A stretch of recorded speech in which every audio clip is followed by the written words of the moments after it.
po, bigyan natin ng malakas na palakpak ang ating Diyos. Let us all sing together and praise the Lord.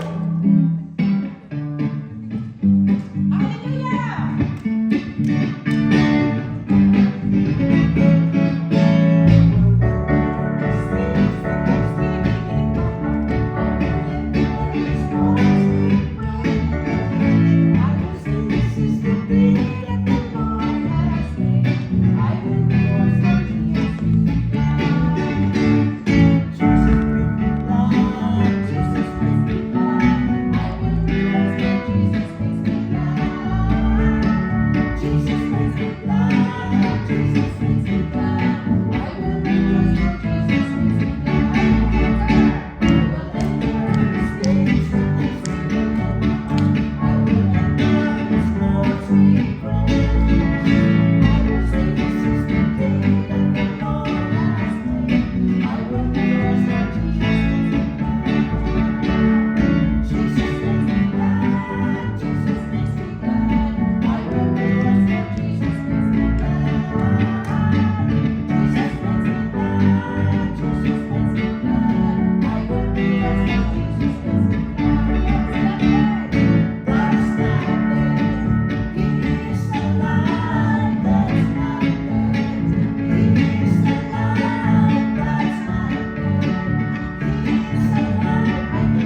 Ama namin sa langit, maraming salamat Panginoon sa biyaya ng Panginoon. Patuloy niyong hinahayag sa amin Panginoon.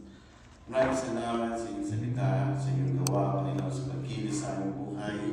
Maraming salamat Panginoon dahil iyong salita sa amin ay tumigo Panginoon. Pero din niyo ang bawat sa pusamin Panginoon sa mga oras ng Diyos. Maraming salamat dahil patuloy niyo kami Panginoon na sinasamahan. Nawa Panginoon sa aming gawain ito, Panginoon, patuloy kayo siya mauna sa amin. Pero Panginoon, na Espiritu siya mauna sa bawat isa, Panginoon. Higit, Panginoon, sa mensahe na iyong pagkakaloob at sa iyong gamitin, Panginoon, sa Gilbert, Panginoon, siyang ipahayag, Panginoon, Diyos. Nawa ay kayo po siyang muna sa Kanya. Kayo siyang namukog sa kanyang buhay, Panginoon, at kalakasan sa iyo. Nawa bawat salita na pinig na aming makikinig, Panginoon, sa salita. Panginoon, ay tumiyo sa iyong mga puso at nawa'y kalundan, Panginoon, ng bawat isa sa amin, Panginoon. Gamitin niyo ang bawat isa, Panginoon, at patuloy kay Lord na siya mamuna sa bawat isa sa amin. Nawa'y sa kasulot ng Thursday to Lord ay kayo siya mamuna, Panginoon, Lord. Nawa, Panginoon, sa amin sa mula ito, sa muli, Ama, maraming salamat sa kasama ng Espiritu at sa iyong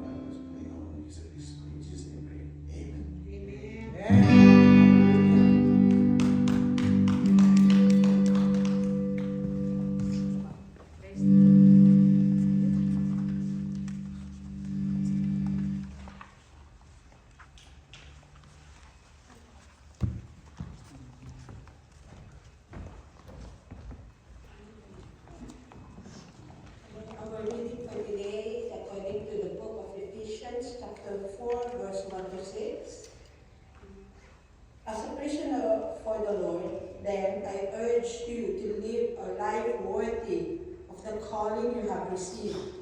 Be completely humble and gentle. Be patient, bearing with one another in love. Make every effort to keep the unity of the Spirit through the bond of peace. There is one body and one Spirit, just as you were called to one hope when you were called, one Lord, one faith, one baptism. One God and Father of all, who is over all and through all and in all. Amen.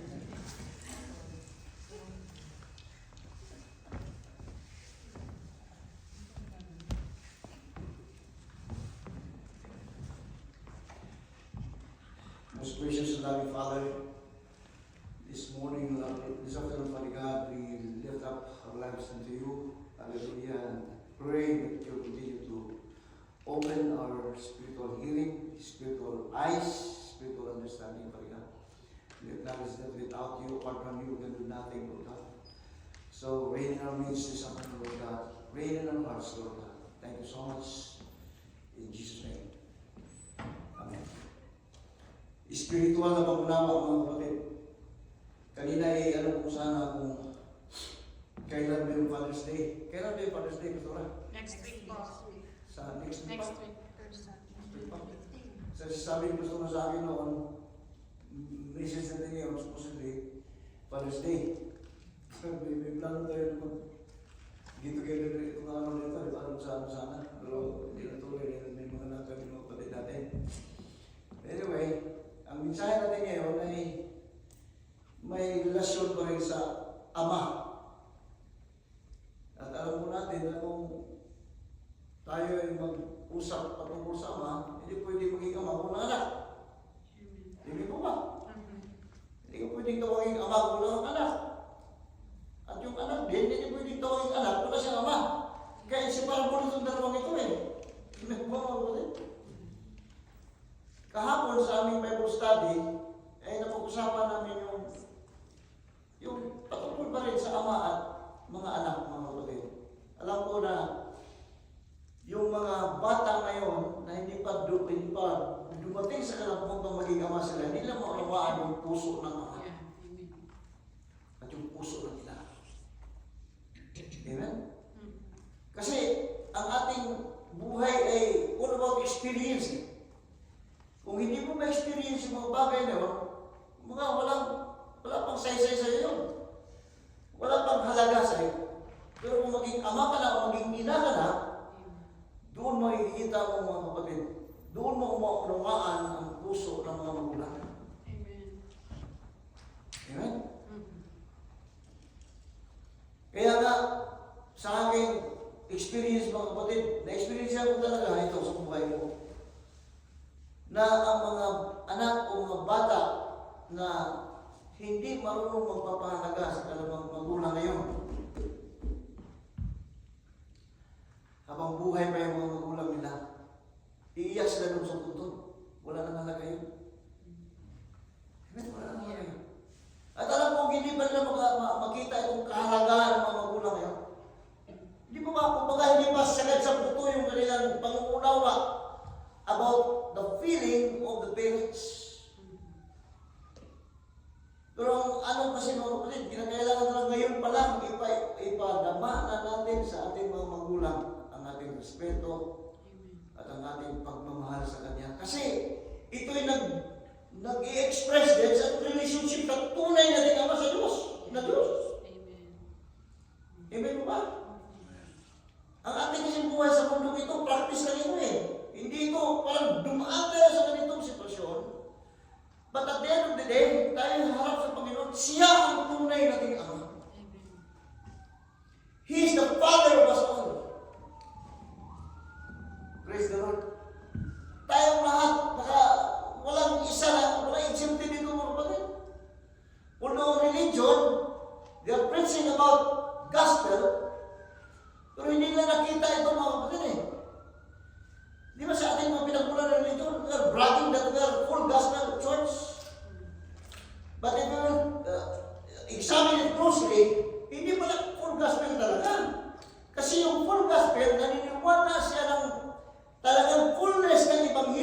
Panginoon. Kasi yung Ebanghelyo is good news of good things. Wala ibang Ebanghelyo mga kapatid. There's only one gospel. That is the gospel of grace of God. Apart from it, wala tayong maaasahan. Diba? Kaya sinabi ni Sister Joel kanina, there is only one hope. Ang pag-asa natin, Diyos. Hallelujah. Wala lang tayong screen eh.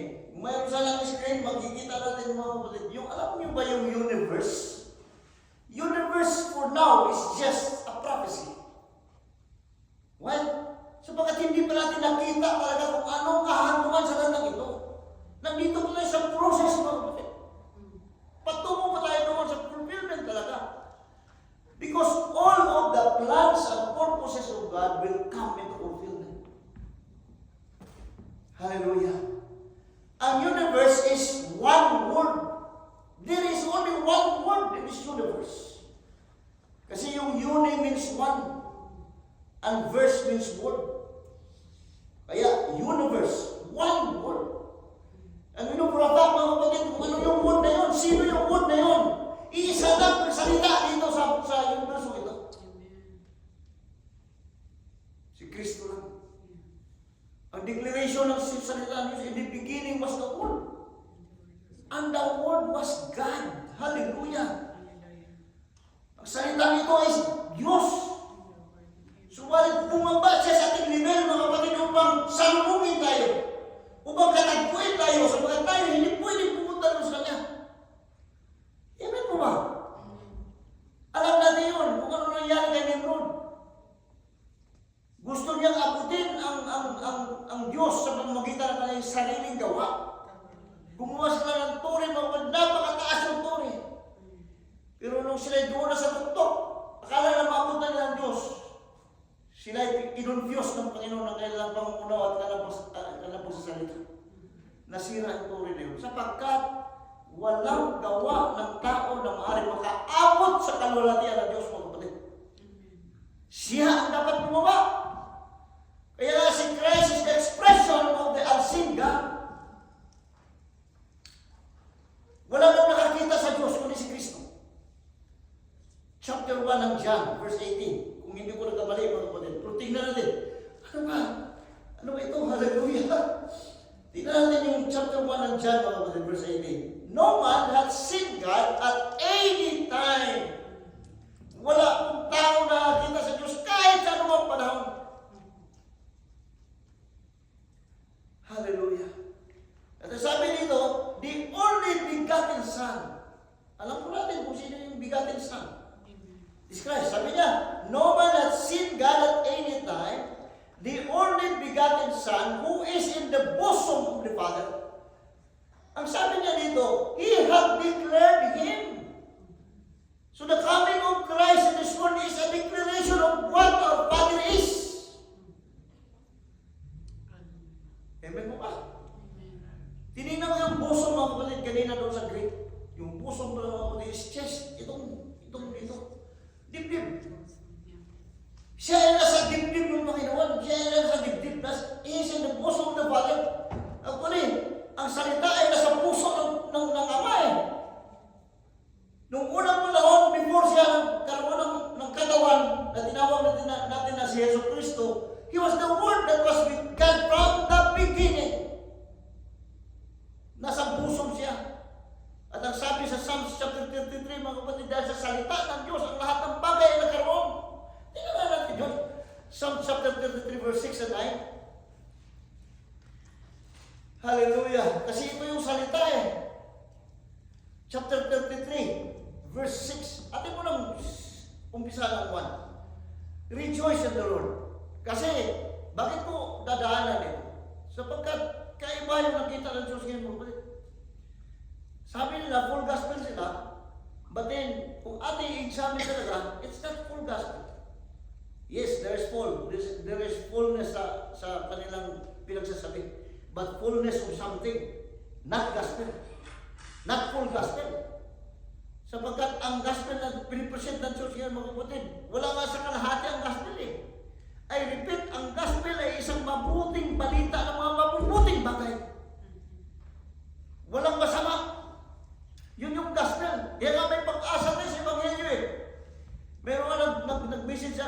ng pastor. Wala na, hindi ko na kaya. Hindi ko na kaya, pastor. Lahat ng mga pagsubok, ito pagsubok na ito, sa palagay ko, hindi ko na kakayanin ito. Sabi ko sa kanya, have faith in your heart. Magkaroon ka ng pag-asa sa puso mo. All will be well.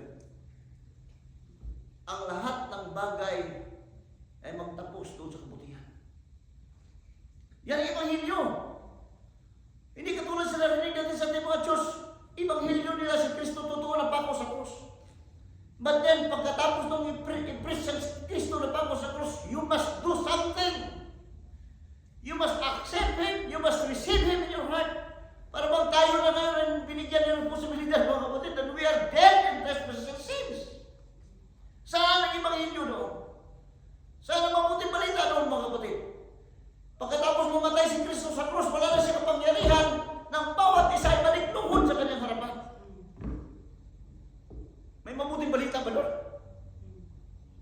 Hallelujah! Hindi mabuting balita yun. Kasi tayong lahat, kumpiktado tayo, mga kapatid. We all fall short of the glory of God. Kahit anong pinigil ka ng Diyos kasi. Ayoko ko na sasangayon kayo, mga kapatid, na pinigil ng Diyos yung righteousness. Para magmukhang matuwid tayo sa harapan ng madlang people, ng mga tao sa labas. Pinipigil natin yung ating pagiging Christian.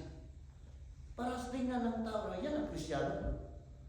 Pero kung ating tanungin ng sino mang pastor ngayon, kahit anong mag-relihiyon yan, mga kapatid, magsabi lang sila ng katotohanan. Hallelujah. Di ba sila kumbiktado din na we all fall short from the glory of God? Amen? So saan tayo makatagpo ng katuwiran, mga kapatid? Paano natin maitagpo ang Diyos sa ating sarili, ating mga gawa? Yun ang preaching ng Diyos ngayon. Yun ang gospel ng Diyos, mga kapatid. Walang kapayapaan na totoo. Sapagkat ikaw ang kagawa. Wala nang kapangyarihan ng Diyos, mga kapatid, na ikonbiktar tayo sa ating mga kasalanan. But the good news is, our God is a powerful God. Amen? Yun ang mabuting balita doon. Wala pong ibang Diyos, mga kapatid. Yung first mention of the word God sa Bible, in the beginning, God. Di ba? Basahin niyo yung Bible niyo sa Genesis chapter 1, verse 1. Sa umpisa, Diyos. Bakit merong umpisa? Ang Diyos walang umpisa. Umpisa ng mga bagay na nakikita natin sapagkat ang Diyos nga nais na bumaba sa ating level. Gumawa siya ng bagay, siya ang pinagpulan ng lahat ng ito, mga kapatid. At yung pagbagsak ng lahat ng creation, hindi daw kagustuhan natin. Do you hear me?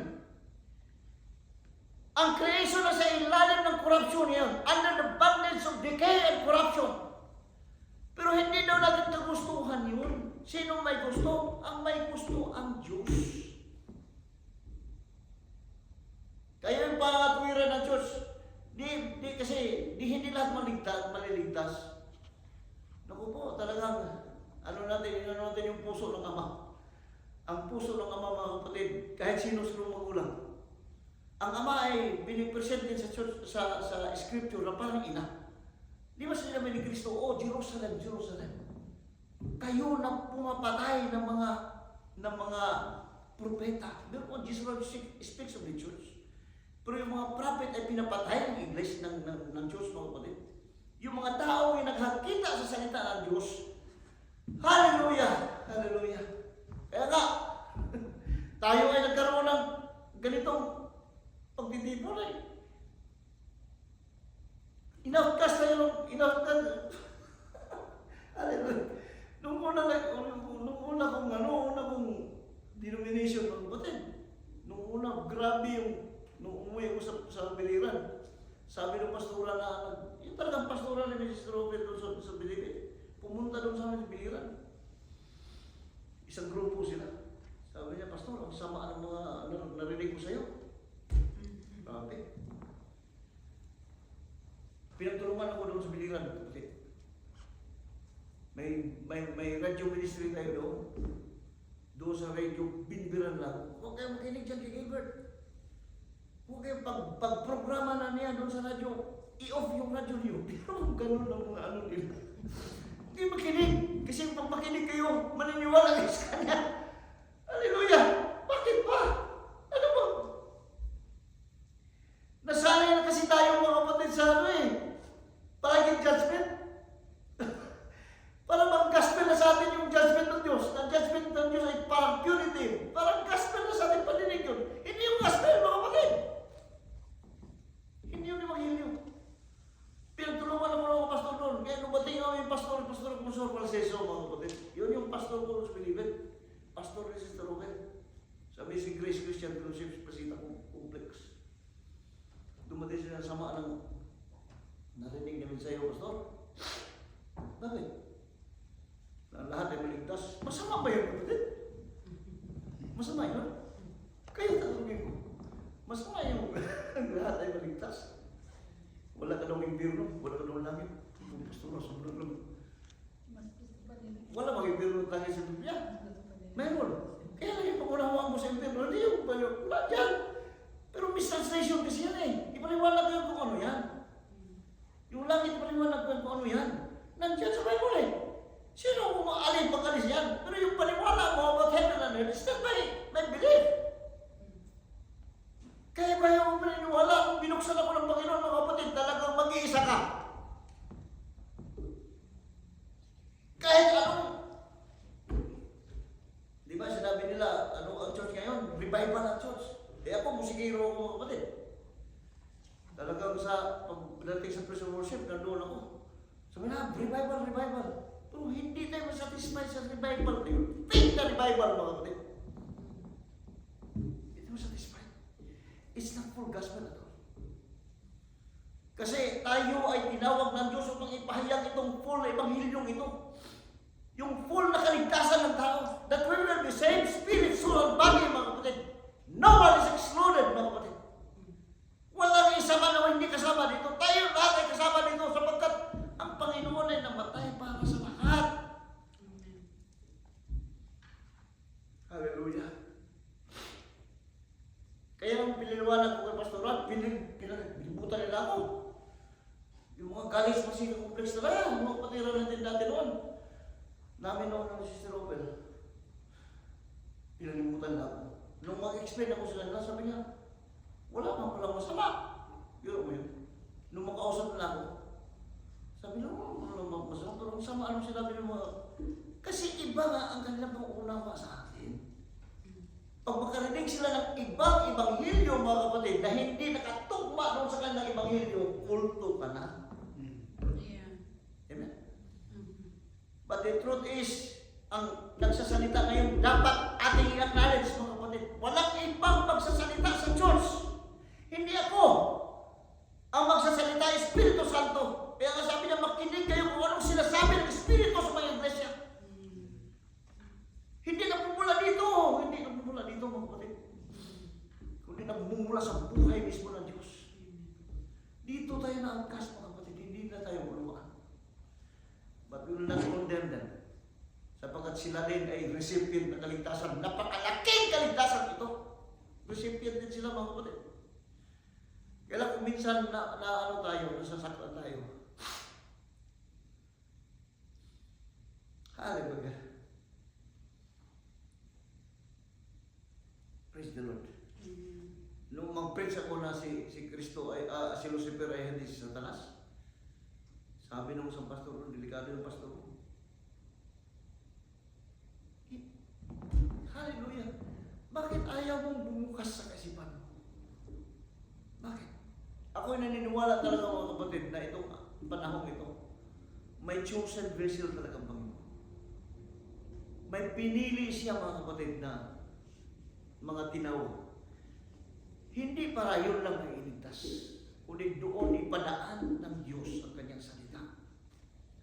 Hindi po aksidente na ako'y pinadala dito sa Canada. Nag-question ko sa Panginoon, Lord, hindi ko marunong magsalita. Dalhin mo ko doon. Doon pa lang. Dalhin mo ko sa Canada, Panginoon. Sino sasabihin ko doon?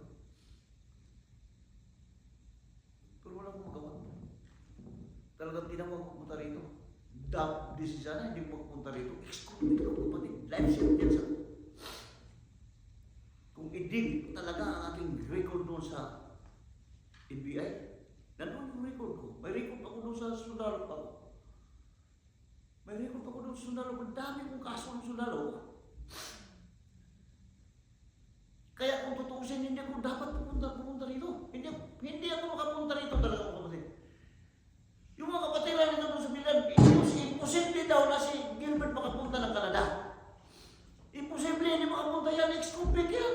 Totoo mga kapatid. Life sentence nga ako. Double murder ang aking kaso, kapatid. Praise the Lord. Pero bakit ako napunta rito? Tingnan mo kayo. Parehas tayo galing sa mga reliyon. Pero bakit tayo hindi po dito mga kapatid? Kakulampot lang. Si Kristo ba? Ang kanyang mga disipulo, 100 agad. Ang kanyang mga disipulo, isang baksak agad ang dami nila. Hindi po. Paisa-isa. Kaya nga yung sabi ni Pastora kanina, kahit ilan na tayo, kung there are 2 or 3 gathered in my name, there are my living children. Totoo po yun. Si Kristo hindi namimili ng crowd at isang tao. Hindi po yun. Nung ma-meet niya yung Samaritan woman, nag-iisang Samaritan woman na yun. Amen? Pero yung ba'y nagkahadlang sa Panginoon na hindi niya preach yung gospel of life sa Samaritan woman? Hindi po. Sabi niya, mayroon akong tubig na nais ko ibigay sa inyo. At kapag ikay iinom sa tubig na ito, bubukal sa loob mo at magresulta ng buhay na walang hanggan. Ang sabi ni Samaritan woman, saan kang wala kang ang pag-igib eh. Ang lalim ng balon na ito. Hallelujah. Sabi niya, kung iinom ka sa tubig na yan, mauuhaw ka. Pero kung ikaw iinom sa tubig na ibibigay ko sa iyo, ito'y babalong doon sa loob mo. Ito'y magresulta ng buhay na walang hanggan. Sabi ng Samaritan woman, give me that water. Oh! Amen. Praise the Lord. Di tayo maunawaan ng mga kapatiran natin, mga kapatid. Nandun yung puso natin na sana makinig na, pero hindi natin kasi maano eh. Kung ano ang gustong ipapagawa sa atin ng Panginoon, gawin natin. Kahit ilan-ilan lang tayo. Yes. Pag ang salitang ito ay mahulog sa puso, talaga sa katotohanan. Amen. Mga kapatid, hallelujah, kahit handful of people lang tayo. Hallelujah. Katulad sa mga disciple na ito. Di ba? They turned upside down sa gobyerno ng Roma noong panahon na yun. Kakurampot lang sila. Sapagkat kahit patayin sila mga kapatid, ibibigay pa lang yung sa kanila. Sige, patayin na niyo ako. Yung mga disipulo na yun. Pinashut up sila ng gobyerno. Sabi ng gobyerno, huwag ka lang magsalita. Wala kayo mag-ingay. Pero hindi talaga mapigil yung mga disipulo. Nagsasalita sila sapagkat kanilang pinatunayan na si Kristo ay nabuhay na mag-uli. At ang pagkabuhay ni Kristo na mag-uli, pag-asa ng lahat ng tao. Siya ang kauna-unahang tao na tumayo mula sa mga patay. Patay na lahat mga kapatid. Amen po ba? Nung basahin ko ngayong word, sabi ng Panginoon, tinuro niya yung mga ama dito sa mundong ito. Hindi. Masakit ang salita ng Panginoon kung diretso siya. Sabi niya, kayo ng mga masasamang ama. Biro mo yun. Ang paligid niya sa atin, mga ama, mga masasama. Sapagkat nakita niya yung nature natin as flesh. Amen po ba? Direkta siya magsalita eh. Yung ating pagiging laman, mababae at malalaki, we all portion from the glory of God. We are dead in trespasses and sins. Yun ang sinabi ng salita ng Diyos. None is righteous, not everyone. Walang isang matuwid, walang kahit isa. So walang kayo pwede itong mayamang mamutid. Kahit anong nagawa nating ama. Kahit anong natin nagawa bilang ama. Wala tayong pwede may pagmayabang. Kaya nga sabi ng Panginoon, pero kayo, bagamat kayo'y masama. Sabi niya, pag ang iyong mga maghingi ng isda, hindi mo bibigyan ng ahas. Masama ka kayong ama. Kung ang iyong anak ay maghingi ng tinapay, hindi niyo bigyan ng bato. Hallelujah. Kahit masama kayong ama, ang inyong ibibigay sa inyong mga anak ay mga mapuputing bagay. Pero sabi niya, how much more your heavenly Father? Mapuputi mga kapatid. Napakabuti ang mga inanda ng Panginoon sa atin. But we are hearing negative things. Amen? Kaya ang sabi niya, rejoice in the Lord, O ye righteous. For praise is benefiting to the upright. Praise the Lord with the heart, sing unto Him. Kanina sabi mo, ating kanta, naalala ko yung bago pa lang kasi. This is the day talaga. Wala na ibang gaitin. Pastor ako, this is the day. Akala ko hindi alam ni Pastor yung this is the day. Pareho pala tayo, no? Dumaan tayo sa ganun. This is the day. Yun na kami kanta nun, ha? Kaya alam mo yung kanta nun eh. Naalala ko talaga yung bago ng Christian. Pero magpupuri yung Panginoon bakit?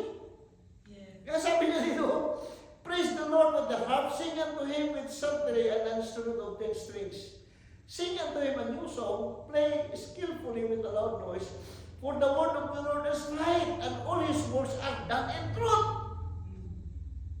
Dito po nagsatisfy na ako, kapatid. Ang kanyang salita ay matuwid. At ang lahat ng kanyang ginagawa, ginawa niya sa katotohanan. Wala pong force doon, mga kapatid, walang mistake.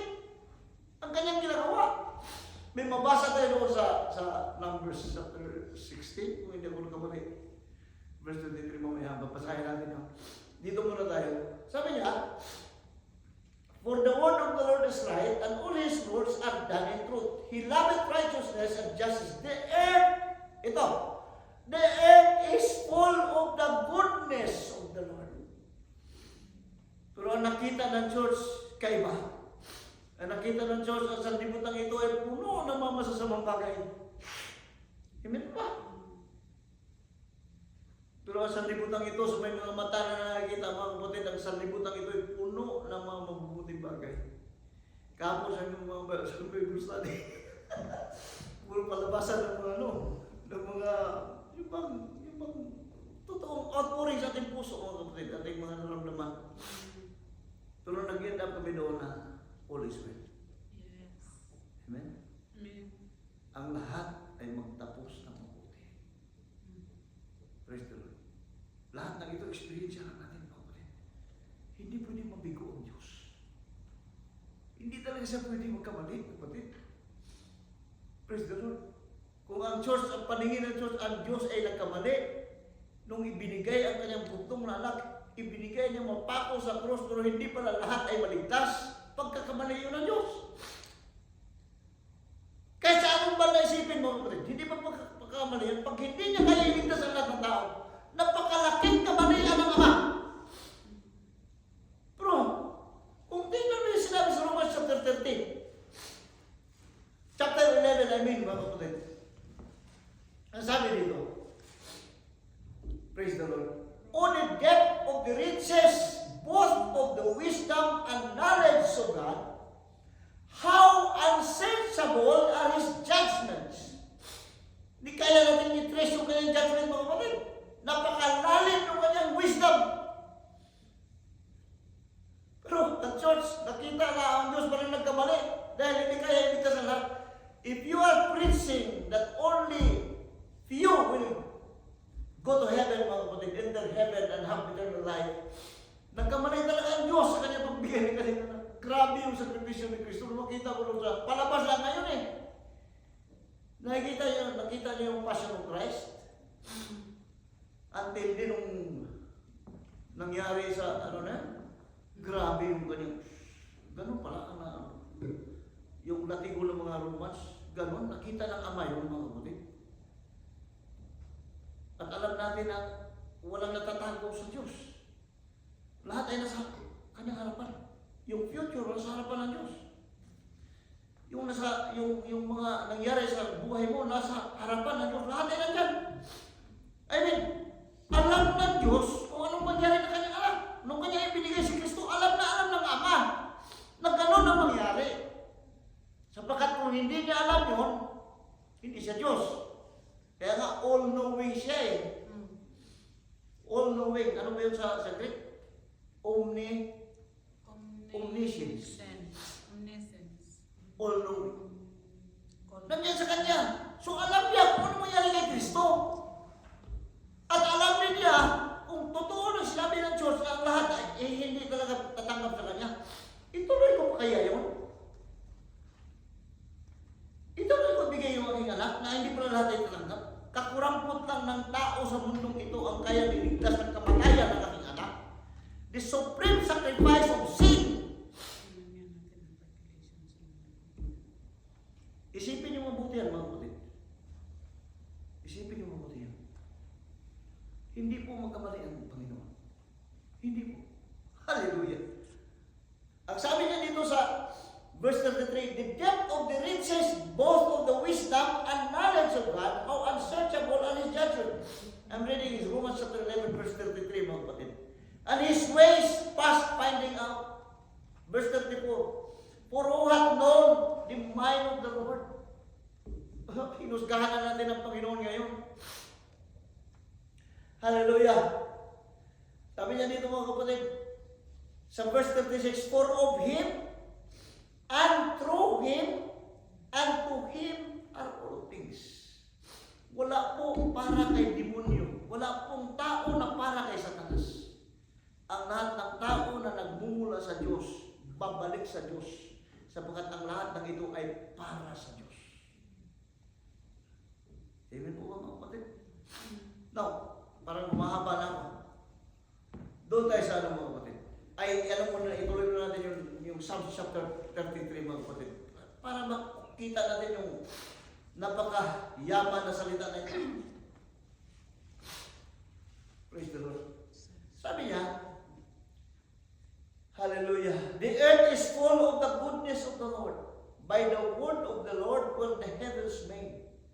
Word. Sino yung word? Yung sinabi natin kinang universe.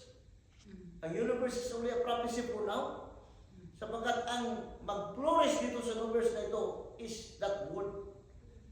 Walang ibang buhay dito. Kaya nga, there is only one Lord, one baptism, one calling. Hallelujah! Tingnan niyo mamaya yung binasa ng kapatid kanina. Tapusin muna natin ito. Sabi niya, by the word of the Lord were the heavens made. Ang sabi ng binasa natin sa John chapter 1 verse 18, no one has seen the Father at any time. The only begotten Son who is in the bosom of the Father. Nasa dibdib siya ng Ama. Hallelujah. He hath declared Him. Ang kanyang pagpunta dito ay upang ipahayag kung ano ang Ama, mga kapatid. Sabi ng mga disipulo, hoy, pinalis yung mga bata, alis kayo dyan. Sabi ng Panginoon, hayaan niyo sila. Amen? Ang mga disipulo na naiirita sa mga bata, pero sabi ng Panginoon, hayaan niyo sila. Sapagkat para sa kanila ang kaharian ng Diyos. Amen po ba, mga kapatid? Noong isang babaeng patutot, ngayon ka lang nakarinig yung patutot, Pastora? Ano po yun? Yung babaeng patutot ay mayroon siyang alabaster box. Ang mga disipulo, huwag yan. Huwag mo ano, kasi parang inano niya sa kanya buhok yung paa ng ating Panginoon eh. At ang kanilang negatibong isip ng mga disipulo, sabi ng Panginoon, hayaan mo siya. Prostitute? Prostitute po. Prostitute siya. Yeah. Hayaan mo siya. Sapagkat ginawa niya yan para sa aking kamatayan. Biro mo yun. Iba ang sa isipan ng Panginoon. Yeah. Yung babaeng nakita na nahuli na nangangalunya, mga kapatid. Di ba? Yeah. Panginoon, itong babaeng ito, nahuli namin na naipagsipi sa ibang tao. At sa batas ni Moses, dapat yung batuhin hanggang mamatay. Pagsalita ba, Panginoon? He stooped down. Tinignan niya yung Panginoon. Sabi ng Panginoon, hindi niyo iyo ay parehas yan sa babae na galing kayo dyan. Yung inyong pagiging tao. You are from the dust of the ground. Sumulat ang ating Panginoon. Sumulat po sa ground. Ang sabi ng Panginoon, sino man sa inyo ang walang kasalanan, ang siyang unang bumato sa babae niya.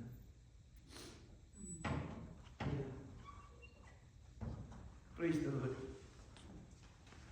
Magandang, ay, sino rin ang bakit? Hindi kita lang kilala ko. Sabi ko, sino itong bakit sa ito? Praise the Lord. Praise God. No, salamat bro. Thank you, Lord. Sabi ng Panginoon, sino man sa inyo ang walang kasalanan. Niro mo yun? Sino man sa atin walang kasalanan? Ang siyang unang bumato sa babae niya, silang lahat ay na-convict, mga kapatid. Sapagkat alam nila na sila ay makasalanan. Iisa-isa silang umalis doon sa harapan ng Panginoon. Sabi ng Panginoon sa babae, babae, hindi ka ba nila hinusgahan? Hindi po, Panginoon. Saan na sila? Umalis na Panginoon. Hindi ka ba hinusgahan? Hindi po, Panginoon. Anong sabi ng Panginoon? Ako man dito. Hindi kita huhusgahan. Amen? Pero bakit ang Diyos ngayon ang bilis humusga? Sapagkat all they know about judgment of God, mga kapatid, is purely judgment. Amen? Hindi na alam ng judgment. Lahat ng judgment ng Panginoon, mga kapatid, lahat is just corrective, cleansing, purgative, and religion. Wala pong negative doon sa doon sa judgment ng Panginoon. Kaya pag makaranas tayo ng trial and testing, mga kapatid, maswerte kaya sabi doon sa salita natin pinag-aralan ng pastora, rejoice! Count it all joy if you fall into various trials. So bakit worthy ka? Ibig sabihin, pinay ka ng Panginoon, ang Panginoon nakatingin sa iyo. Magre-resulta yun, mga kapatid, na isang malinis na buhay. Lahat ng mga correction sa atin ng Panginoon ay magre-resulta ng malinis na buhay. Isang buhay na magre-rely sa Kanya at hindi na sa ating mga sarili. Yun ang purpose ng trials and testing. Wala po negative nun. Kaya sabi niya, ako man din, hindi kita huhusgahan. Biro mo yun, hindi pa siya maghuhusga. Pero dumating sa atin, ang kaya nga, you better watch out, you better not cry, you better not pout, I'm telling you why. Jesus Christ is coming. Pero ang coming ni Jesus Christ, mga kapatid. Di ba, ang sabi ng Diyos, pag dumating natin Panginoon, ipamalas niya yung kanyang vengeance. Amen? Maganda kayo pagdating natin Panginoon. Kasi pagdating natin Panginoon, kasi hindi nyo sila binigyan, hindi nyo siya binigyan ng pagkakataon ngayon. Binirula mo ang Diyos. Pagdating daw ng ating Panginoon, revenge. Kaya nga, ang Ebanghelyo na ibinigay sa atin ng church ngayon, it made us run away from God. Kasi magkikita natin sa gospel na present sa atin ng church, nakakatakot ang Diyos. God is not our enemy. Amen po ba? Ang declaration of God is our Father. Not our enemy. Na-misconstrued na natin, mga kapatid. Na-misunderstood na natin yung kung minsan may mga negative na mga bagay. Pero anak ka kasi. Walang tao hindi anak ng Diyos. Dahil natin anak ng Diyos, kaya nakaranas tayo ng ganito, mga kapatid. Tinuwid tayo ng ating Ama. He is the Father of all spirits of all flesh. Siya ang Ama ng lahat ng espiritu ng lahat ng tao. Kaya nga, sabi niya, call no man your Father upon earth, for there is only one Father, and that is God. Huwag ka nang tumawag ng anumang Ama dito sa libutan ito, sapagkat mayroong isa lamang Ama. Yung Ama na spiritual, mga kapatid, ha? Hindi ko sinasabi, hindi ko lang nirespeto ng Panginoon yung pagiging Ama natin. Di ba may mga tinatawag tayong Father noon? Si Father gano'n, si Brother. Nagpapatawag yung mga tao ito, yung mga spiritual leaders, mga kapatid ng Father. Pero sabi ng Panginoon, huwag yung tumawag ng Ama. Kahit sa kanino pa man dito sa mundo ito. Sabat ang tao ay mayroong isa lamang Ama. Mayroon tayong spiritual Father. Amen. Kaya lang ang ating dating sa Father na ito, ang Father na ito ay ating kaaway. Hindi po kaaway natin ang Diyos. Hindi po. Ang declaration ng salita ng Diyos, ang Diyos ay mapagmahal. God is love. Tingnan mo ba mga kapatid? So punta tayo doon sa Ephesians chapter 4. Dito ako magtatapos mga kapatid. Praise the Lord. Ephesians chapter 4. Verse 1. Sabi niya, therefore, the prisoner of the Lord beseech you that you walk worthy of the vocation. Yung vocation is the calling. Ang tawag ng Diyos. Hallelujah. Alam ko ng bawat isa ay tinawag ng Panginoon. Ang bawat isa mga kapatid. Nung bumagsak si Adan at si Eva doon sa garin, tinawag sila kagad ng Diyos. Adan, saan kayo? Hindi sinabing Adan at Eva. Si Adan lang. Sapagkat si Adan at si Eva ay isa sa harapan ng Panginoon. Tinawag siya. Basahin niyo sa chapter 3 ng Genesis mga kapatid. Adan, saan kayo? Hindi yun ibig sabihin na hindi alam ng Diyos kung saan sila. Kundi saan kayo ngayon? Sa halip na you are a spiritual being, bumagsak kayo doon sa pagiging makatao, makalaman na tao. Yun ang ibig sabihin ng Panginoon. Kaya tinawag niya sa Adan at tawag niya hanggang ngayon. Tinawag tayo ng Panginoon lahat mga kapatid. Kaya ito yung sinabi ni Paul. Sabi niya, I beseech you that you walk worthy of the vocation of the calling which you are called. With all lowliness and meekness, with long suffering, forbearing one another in love, endeavoring to keep the unity of the Spirit and the bond of peace. In verse 4, there is one body. Mayroong isa lang ang katawan mga kapatid. Tandaan nyo ito. And that body is the body of Christ. Ang lahat ng tao ay maging body of Christ. Di ba si Kristo ang ulo ng iglesia? Ang atin lang kasi, nilimitahan natin ang iglesia sa mga taong nandyan sa loob ng church. Hindi po, kapatid. Ang iglesia ay ang lahat ng tao. Sabagat ang lahat ng tao ay maniklod sa harapan ng Panginoon. At siya na ang buhay ng lahat ng taong ito. Hindi pwedeng may buhay na iba. There is only one life. May isang buhay lamang. Kaya sabi niya dito, hallelujah, there is one body and one spirit. Do you hear me? Isa lamang ang katawan at isa lamang ang espiritu na sa katawan na yan. At yan ay pinatunayan ng Panginoon kay Kristo. Yun yung totoong tao. Nandun yung katawan na yun ang totoong katawan. Nandun yung espiritu ng Diyos. Hallelujah. Kaya isang tao pa lang ang tumayo sa mundong ito na perfect na tao mga kapatid. Yun yung create after the image and likeness of God. Si Kristo pa lang. Sumali tayo lahat ay maging katulad ni Kristo. Tandaan niya. Walang ibang purpose ang Panginoon sa mundo ito. Hindi yung ating mga layunin, hindi yung ating mga plano, kundi ang mag-prevail ay ang plano ng Diyos. Let us make man in our image after our likeness. Hallelujah. Pakinggan niyo, sabi niya, there is only one body. Ito lang, isang katawan lang. There is only one spirit. That is the Spirit of God. Even as ye are called in one hope of your calling. Wala na ibang hope, kapatid. Mayroon pa bang pag-asa ng iba? Aasa ka pa ba sa sarili mo? Aasa ka ba na mayroon ka magagawa sa kaligtasan mo? No, my friend. Walang ibang pag-asa. Ang pag-asa natin ay yung ginawa ni Kristo doon sa krus. Pag-asa yun. Kaya nung kanyang pagkabuhay na magulay, nagbigay ng pag-asa sa lahat ng tao sa mundong ito. Basahin ko mga kapatid, chapter 17, verse 31 ng Acts. Para lang sa ating hallelujah.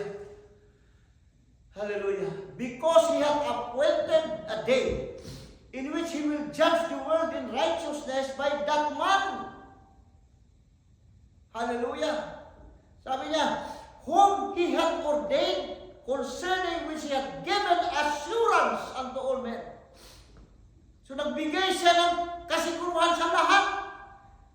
Mga kapatid, lahat ng sinabi dito, hindi sa ilan lang. Lahat. Sapagkat namatay siya sa lahat. Or else, bigo siya kapatid.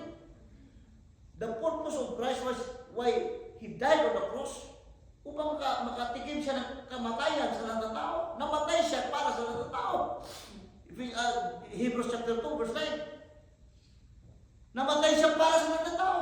Kaya sabi niya dito, by that man whom he hath ordained, concerning which hath given assurance unto all men, in that he hath raised him from the dead.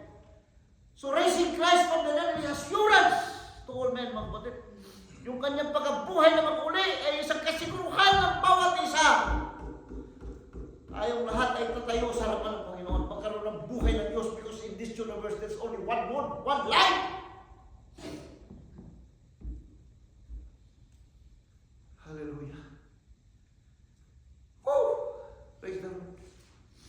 In Ephesians, mga kapatid, ating ituloy ito, dito na tayo magtatapos. Sabi niya, there is only one body, one spirit, even as ye are called in one hope of your calling. One Lord, meron mo yan. Isa lang. Hindi namin banggit dito sa Satanas. Wala po, Satanas ay kasangkapan naman ng Panginoon. Lahat ay kagamitan naman ng Diyos for His purpose. Sabi niya, even as ye are called in one hope, you're calling one Lord, one faith, one baptism. Magdidibate na sa baptismo ngayon. Hallelujah. Ano bang baptismo mo? Ano bang ginamit? Father, Son, and the Holy Ghost? O in the name of Jesus lang, nagdidibate ang Diyos sa ganun. Hallelujah. Pero isa lang baptismo. Ang baptismo, you will be saturated by the Word. Meaning, kasi yung baptismo, mga kapatid, is di ba ito immerse? And ang water is only a representation of the life of God or the Word of God. You must be immersed by the Word of God.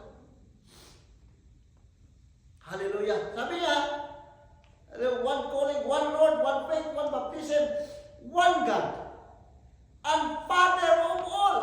Do you hear that word? Siya ay Ama ng lahat, hindi siya ay Ama lamang ng ilan. The Father of all, who is above all, do you hear that word? And through all, and in you all. Narinig niyo yun? Siya pala ay nasa ating lahat. Akala natin ang Diyos na nandoon sa langit na physical. Ang sabi ng Biblia, nandyan siya sa iyo. Sa inyong lahat, nandyan siya. Because there is only one life in this universe. Tandaan niyo, universe means one word. Uni means one, and verse means word. Universe is one word. And that one word means one life. The life of Christ and the life of God. Kaya nga, propesya pa lang ang universe na ito ngayon. Ang lahat ng bagay ay mag-i-end up doon sa Diyos, mga kapatid. Sapagkat it is by Him, it is through Him, and it is for Him and all things. Amen mo ba? Tatlo lang kami, apat lang kaming father dito eh. Happy Father's Day sa ating apat. Kaya naman Father's Day. Happy Father's Day. Pero ang importante sa atin ngayon, nag-celebrate ng Father's Day. Ang importante, nakita natin yung puso ng Ama, mga kapatid. Amen? Nakita, yung totoo nating Ama eh. Tayo mga ano lamang dito sa liputan ito, ang tawag sa atin, you being evil. Biro mo yun. Kayong mga ama evil daw, sabi ng Panginoon. Kasi tinitingnan niya yung ating nature as flesh, not as righteous. Pero bakamat yung kayo, hindi kayo magbigay ng iyong mga anak ng ahas kung maghingi ng isda. Bagamat mga masasama kayo ama. Hindi nyo bigyan ng bato kung iyong anak ay maghingi ng tinapay. So kahit masama tayo, mayroon tayong puso na bigyan natin ng mabuti yung ating mga anak. Sabi niya, how much more is your Heavenly Father? Amen? Kaya napakaraming mabubuting bagay na inanda ng Panginoon para sa atin, mga kapatid. Ilagay niyo sa inyong mga puso. Kung mayroon mga kabigatan ngayon, mayroon mga problema, it has a purpose. Amen? Tanggapin natin yon na may kagalakan sa ating mga puso. Sapagkat inari ng Diyos na ikaw ay karapat-dapat na bigyan niya ng pagsubok. Kaya nga, magtaka ka doon sa sulat ni Biblia, rejoice.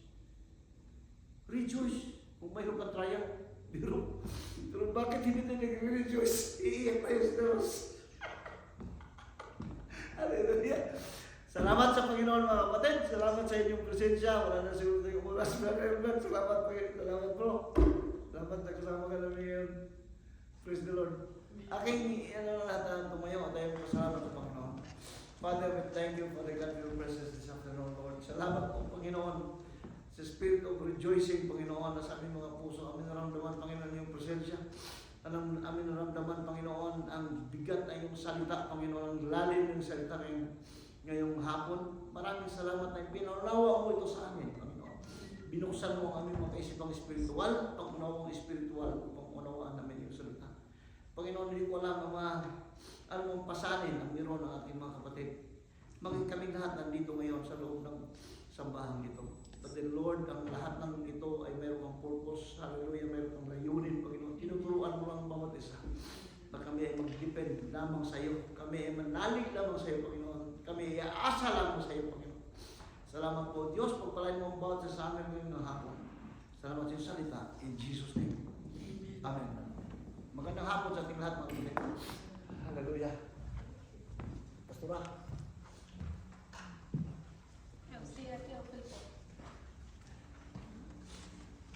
Dumako po tayo sa offering.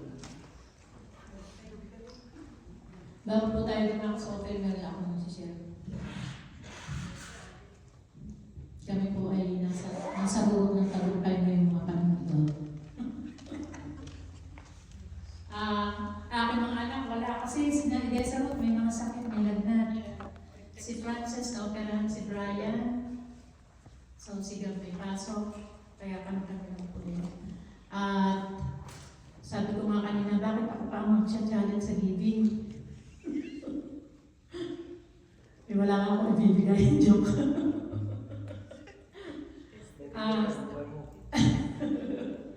Kami po yung nasa tulong ng tagumpay ngayong mga panahon ito talaga naman. Lahat ng amin ay sira. Lahat ng amin sira. Pero ang kagandahan po noon, kahit ganon, ang kagalakan sa puso natin ay hindi nawawala. Amen.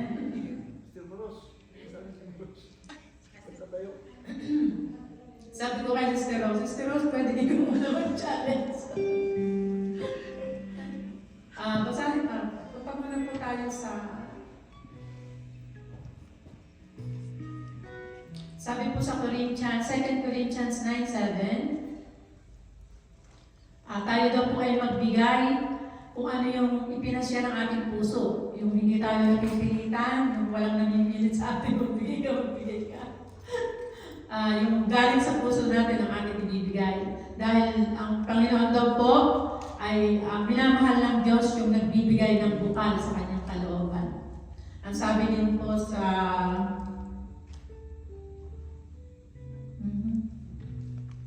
Deuteronomy 16:17. Ano na? Balik po.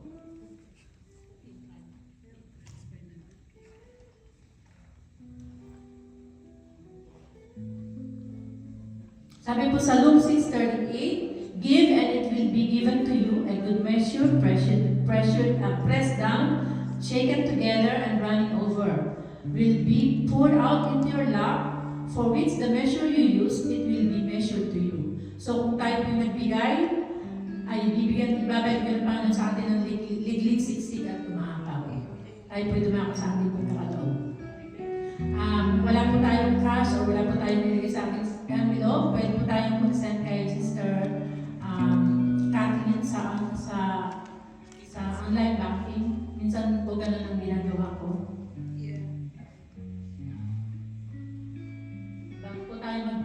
Kaloob tayo po'y manalangin.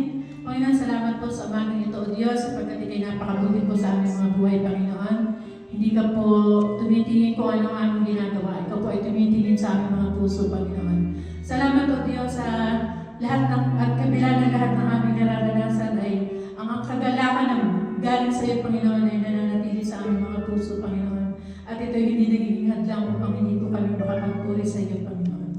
Salamat po sa umagang ito. Dalangin po namin ang lahat ng puso na magbibigay sa umagang ito. Patuloy mo pong pagpalain, Panginoon. Patuloy po ninyong pagpalain ang bawat isa, Panginoon, at ang mga halaga na aming pong magbibigay, Panginoon, ay magamit namin sa patuloy po na gamit sa lugar na ito, sa pagrenta, pagbayad ng renta ng lugar na ito, Panginoon po, kami po'y patuloy na makapagpuri sa iyo tuwing linggo, Panginoon, na kami po'y magkakasamang magpupuri sa inyo, Panginoon.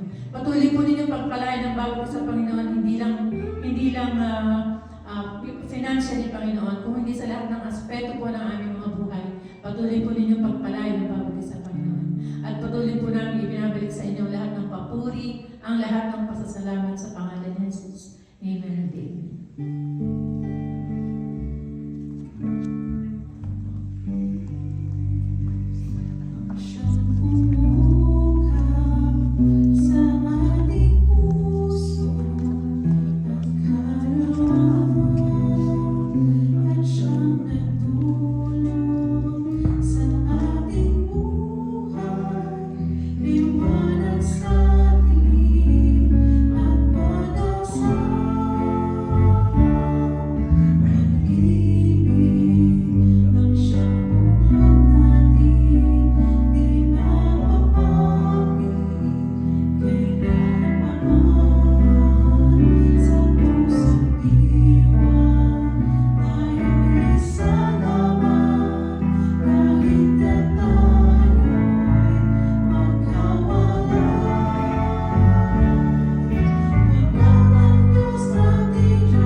Let us all stand for the closing prayer. Hallelujah, Lord. We thank you, O God, sa mga salitang narinig namin sa umagang ito, Lord. Ikaw ang aming pinapapurihan at pinasasalamatan, O God. Thank you, Lord, for loving us, O God. At salamat din po, Lord, sa buhay ni Pastor Gilbert. Thank you for using him, O God, as the channel of your blessing, O God. Lord, as we go home, Panginoon, ikaw ang mag-ingat sa amin. At sa mga linggong darating, O God, we pray sa aming mga pamilya, O God. May you continue to bless us, O God. May you continue to guide us and keep us away from any harm, O God. Bigyan mo kami, Lord, ng katawan na malakas sa aming mga trabaho as we face another week of our lives, O God. At Panginoon, sa mga oras na to, Lord, sa prayer request ni Francis, Lord, pinapanalangin namin si Brian sa nakatapos na operasyon, Lord. Hallelujah, we pray, O God, for the healing, Lord, for we believe, O God, that you are our great healer. At salamat, Panginoon. Lord, we just want to give you praise, glory, and adoration. In Jesus' name we pray. Amen.